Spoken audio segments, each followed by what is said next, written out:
இறந்த தனது காதல் மனைவிக்காக ஷாஜகான் கட்டிய தாஜ்மஹால் உலகின் காதல் சின்னமாக பார்க்கப்படுகிறது. காதல் என்றாலே தாஜ்மஹாலை பற்றி தான் எல்லோரும் பேசுகின்றோம். ஆனால் தமிழ்நாட்டில் தாஜ்மஹாலுக்கு முன்பாகவே கட்டப்பட்ட ஒரு காதல் சின்னம் இருக்கிறது. சோழ வரலாற்றின் புகழை உச்சிக்கு கொண்டு சென்ற ராஜேந்திர சோழனின் வீரம் பற்றி தெரியும். ஆனால் அவன் தனது காதலிக்காக கட்டிய காதல் சின்னம் பற்றி தெரியுமா? அவர் தனது அணுக்கி காதலி பறவை நங்கையின் வேண்டுகோளை ஏற்று திருவாரூரில் கட்டிய கோவில் தான் அது. போர்க்களத்தில் காதலனை துணிச்சலாக காப்பாற்றிய ஆக்கன் இஸ்லாமிய இளவரசியின் கதை. ராஜேந்திர சோழன் பறவை நங்கையார் காதல். ராஜராஜ சோழனின் மகனான ராஜேந்திர சோழன் கி.பி. 1012 ஆண்டு முதல் 1044 ஆண்டு வரை மன்னராக இருந்தவர். கடாரத்தை வென்றவர் என்ற பெயர் இவருக்கு உண்டு. அவருக்கும் திருவாரூரைச் சேர்ந்த ஆடல் அழகிக்கும் இடையே இருந்த காதல் அதிகம் அறியப்படாதது.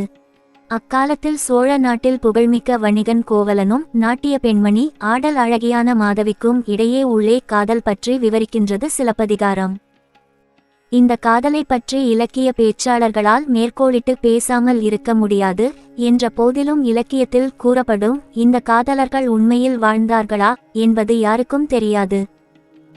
ஆனால் கிபி 11ஆம் நூற்றாண்டில் சோழர் வரலாற்றில் ஒரு மன்னனும் ஆடல் பணி புரியும் பெண்ணொருத்தியும் காதல் கொண்டு காதலுக்கு ஒரு இலக்கணம் வகுத்திருக்கின்றார்கள். சோழ சாம்ராஜ்யத்தை கடல் கடந்து பரவிடச் செய்த மிகப்பெரிய மாவீரன் ராஜேந்திர சோழனின் காதலி தான் பறவை நங்கையார். தொடர்ந்து பேசிய அவர், முதலாம் ராஜேந்திரன் கங்கையையும் கடாரத்தையும் வென்று உலகளாவிய பல வெற்றிகளை ருசித்த மாமன்னன் ஆவான். ஆனால் உலகத்தை வென்ற இவனது உள்ளத்தை வெற்றி கொண்ட அணுக்கியாக காதலி திகழ்ந்தவர் தான் திருவாரூரை சேர்ந்த ஆடல் அழகி பறவை நங்கை. இவர் ஆடல் பாடல் மட்டுமல்லாது இறைப்பணியிலும் தன்னை ஈடுபடுத்தி கொண்டவர். இவருக்கு கிடைத்த சிறப்பு ராஜேந்திர சோழனின் பட்டத்தரசிக்கு கூட கிடைக்கவில்லை என்று கூறலாம். சோழ வரலாற்றில் ராஜேந்திரன் எவ்வாறு சிறப்பிடம் பெற்றானோ அதைப்போல் அவரது இதயத்தில் பறவை நங்கை சிறப்பான இடத்தை பெற்றாள். இதனை ராஜேந்திர சோழனின் மகன்கள் பறவை நங்கைக்கு திருமேனி எடுத்து வழிபாடு செய்தனர் என்பதிலிருந்து நாம் அறிந்து கொள்ள முடியும். செங்கல் கோவிலை கற்கோயிலாக மாற்றிய காதல். ராஜேந்திர சோழன் காலத்தில் அணுக்கியர் என்றால் பிரியமானவள், காதலி என்று பொருள். பறவை நங்கை ராஜேந்திர சோழனிடம் வைத்த கோரிக்கைக்காக ஒரு செங்கல் கோவில் கற்கோயிலாக மாற்றப்பட்டது. அந்த கோவில் திருவாரூர் தியாகேசர் கோவிலாகும். பறவை நங்கையாரின் விருப்பப்படி ராஜேந்திரன் தனது 16ஆம் ஆட்சி ஆண்டான கி.பி. 1028 இல் தொடங்கி 18ஆம் ஆட்சியாண்டான கி.பி. 1130 இல் கற்கோயிலாக கட்டி முடித்தார். 2 ஆண்டுகள் கற்கோவிலாக சிறப்பாக வடிவமைத்தார். இதனை அவனது கல்வெட்டு குறிப்பிடுகின்றது.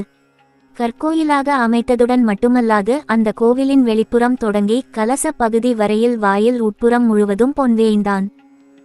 கருவறை கதவுகளுக்கும் முன்புற தூண்களுக்கும் செம்பினால் தகடு சாத்தினான். இதற்காக 20.643 கழஞ்சு பொன்னும் 42.000 பலம் செம்பொன்னும் செலவிடப்பட்டதாக கல்வெட்டு தெரிவிக்கின்றது. மேலும் வழிபாட்டிற்காக 28 குத்துவிளக்குகள், மேலும் ஆயிரக்கணக்கான கழஞ்சு எடை கொண்ட பொன் ஆபரணங்கள், 428 முத்துக்கள், 7 மாணிக்க கற்கள், 36 வைரக்கற்கள், எண்ணற்ற மரகத கற்கள், வெள்ளி பாத்திரங்கள் ஆகியவற்றை நன்கொடையாக அளித்தான். பறவை நங்கை விடுத்த கட்டளைப்படி கட்டி முடிக்கப்பட்ட கோவிலுக்கு குடமுழுக்கு விழா நடந்தது.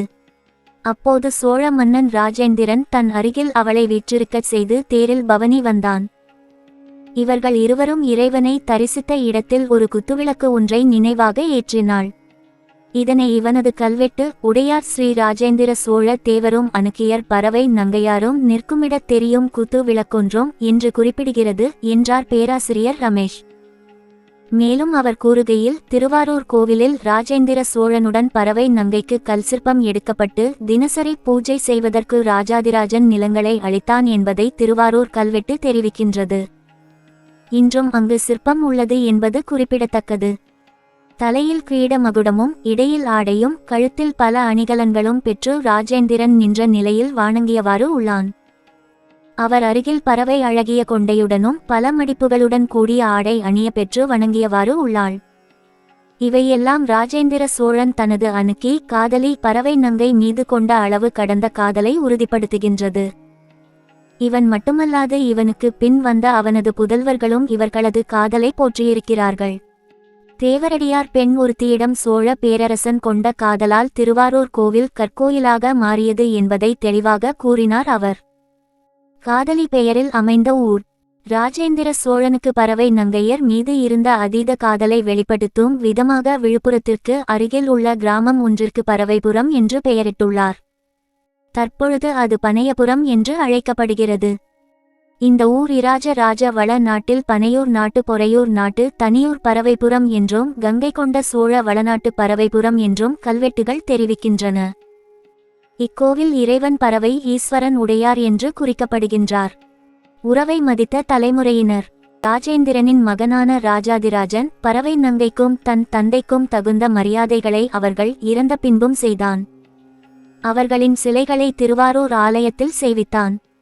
மேலும் ராஜாதிராஜனுக்கு அடுத்து அரியணை ஏறிய இரண்டாம் ராஜேந்திரனும் தன் தந்தையான ராஜேந்திரன் தாயை போன்ற பறவை ஆகிய இருவருக்கும் திருமேனிகள் செய்து பறவை ஈஸ்வரமுடையார் கோவிலில் பிரதிஷ்டை செய்தான். அவர்கள் பிறந்த நாள்களில் விழாக்கள் எடுக்கப்பட்டன.